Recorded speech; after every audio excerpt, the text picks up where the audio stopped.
Hello everyone, good morning. তোমরা সবাই কেমন আছো? আশা করি খুব ভালো আছো। আমার একটা নতুন ভিডিওতে তোমাদের অনেক অনেক স্বাগত।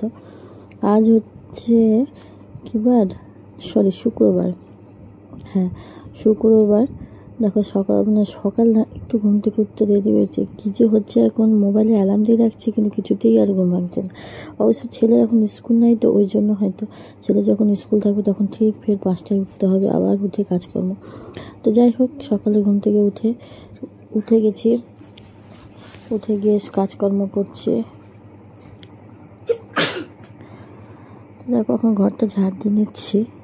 আর এমনি বাসন টাসন সব হয়ে গেছে, ঘর ঝাড় দিব, ঘর মুছবো।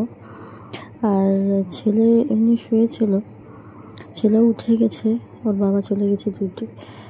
দেখো ঘর আর আজকে বাইরের দিকে বের করছি না, কারণ হচ্ছে ওটা রাস্তা না, তোমার দাদা ভাই ধুয়ে দিয়ে চলে গেছে। ওই জন্য জল ছিল না, যেহেতু জল বলতে আস্তে আস্তে জল পড়ে, তো তখন এসে ধুয়ে দিয়ে চলে গেছে। যখন ডিউটি যায় তার আগে ধুয়ে চলে গেছে। তাই দেখো এখন আমি রান্নাঘরটা ঝেড়ে ঝুড়ে নিচ্ছি। কাপড় জামা আছে, একটু কাচাকুচি করতে আছে। রোজ কাপড় জামা হয় জানো না কাচলে হয় না। ছেলে মাঠে যায়, তো দাদাভাই রোজ জামা কাপড় যা থাকে ওগুলো কাচতে হয়। দেখো ঘরগুলো সব ঝাড় দেওয়া কমপ্লিট, এবার ঘরগুলো মুছে নিচ্ছি। ঘরটা মুছে নেওয়ার পর কাপড় জামাগুলো ভিজিয়ে রাখবো। আর তারপর যেন সকালবেলা বসবো হচ্ছে মাথাতে দই দিতে। মাথাতে আমি ভেবেছি চুলটা স্ট্রেট করবো, কিন্তু হয়ে উঠছে না। ওরা বলছে অনেকক্ষণ সময় লাগবে।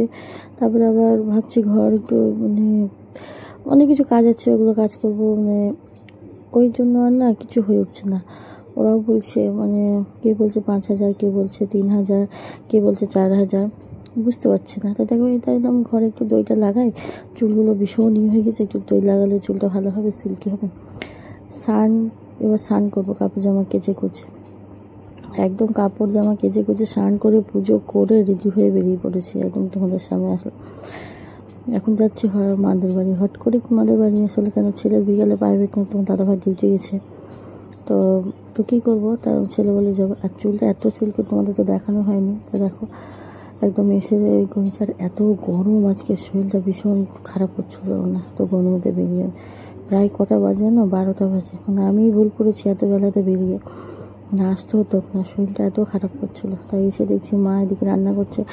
আর আমাদের তো আমিষ রান্না হলে এইসব দিকে এভাবেই হয়, তো মা রান্না করছিলো মাংস দিকে। দুপুরবেলা খাওয়া দাওয়া করে সেরকম কোনো ভিডিও করতে পারছিলাম না। খাওয়া দাওয়া করে দেখো নিয়ে বসেছি মিষ্টি, ভাই আর আমি খাবো বলে। আর ছেলে তো এদিকে খেলা নিয়ে খেলছে, আর এসেছিলো আমাদের পুচকাটা। তো ভিডিওটা দেখতে থাকো, আশা করি খুব ভালো লাগবে। ভালো লাগলে অবশ্যই একটা লাইক করে দিও, চ্যানেলটা সাবস্ক্রাইব করে দিও।